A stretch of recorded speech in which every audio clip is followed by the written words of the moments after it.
we have a lot of preferences about different things, but we have to attach probabilities to outcomes and then a policy that would try to bring those outcomes into effect. And what we really care about is the overturning of the regional and global orders by an illiberal, ever more powerful China that acts against our interests. So ultimately, China that is either unwilling or unable to do that is what we want to aim at. And there's various scenarios under which that might happen. Could, under their own circumstances, lead to some change in the governance of China, but it could also be China governed by the Communist Party that nevertheless is either too weak to do it or changes its definition of its own interests or so forth. So, if I think we have to keep our eyes specifically on the things that are most desirable and undesirable. And at the end of the day, we want to deter war in China without capitulation to Chinese dominance because of all of the bad effects that would have on the region and the world. And that's what we aim at. Will you gentlemen object? Maybe they would object if I channeled my inner Gallagher and Pottinger Yeah, for a go for moment it. and Go said for something it. in response. I want to hear your response.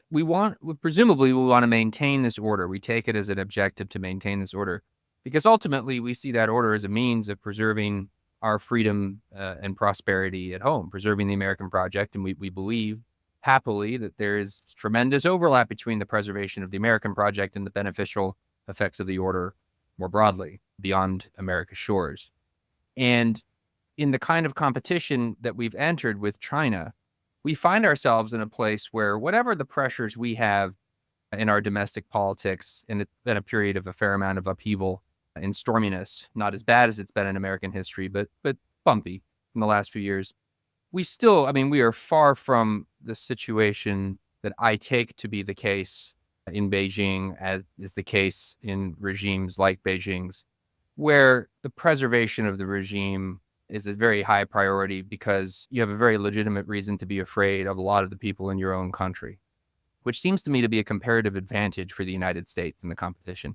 And Ambassador Blackwell, you may disagree with this, but it seems to me to have been a comparative advantage in the American competition with the Soviet Union as well.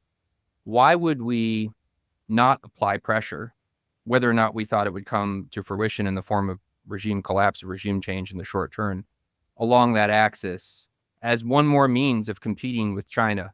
What is the argument against that? I'm happy to clarify what I mean further, but I'll cut myself off there.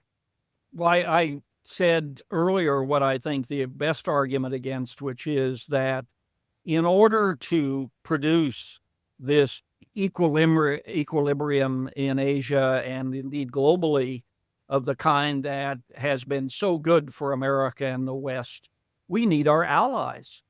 We can't do this by ourselves, especially in the economic domain, but not only there, in the military domain, the Japanese, the South Koreans, and in Europe, of course, with our allies who are responding in many cases vigorously to the Russian invasion of Ukraine.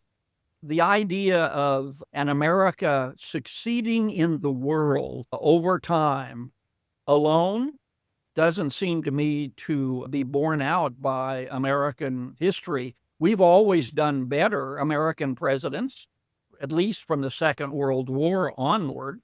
We've done better when we have been joined enthusiastically by our allies. And so the notion of America in the world offending its allies, which call for regime change would do, we'd end up talking about that with them rather than how to deter Chinese action against Taiwan. And it's worth saying one last thing about that. I am struck now, and we say this in the book, but probably not at enough length, which is, well, what's the greatest danger in Asia now? It is a Chinese miscalculation regarding Taiwan, which would lead them to use force against Taiwan, which could bring America into the war. U.S. China war in the Taiwan Straits and the South China Sea would be a catastrophe with escalatory possibilities. it would be a catastrophe. And so our diplomacy needs to be based, first of all, on the Reagan-esque strength proposition, but also an effort to manage this relationship with China. And we all know it's in its worst state in more than a half a century. Well, that should worry us all. It should worry us all. And part of responding to that is, and I give the Biden administration credit, is to build this web of new arrangements to try to strengthen deterrence. And the Japanese, of course, have led the way in that regard, doubling their defense budget and taking the lead on Western trade conventions and so forth.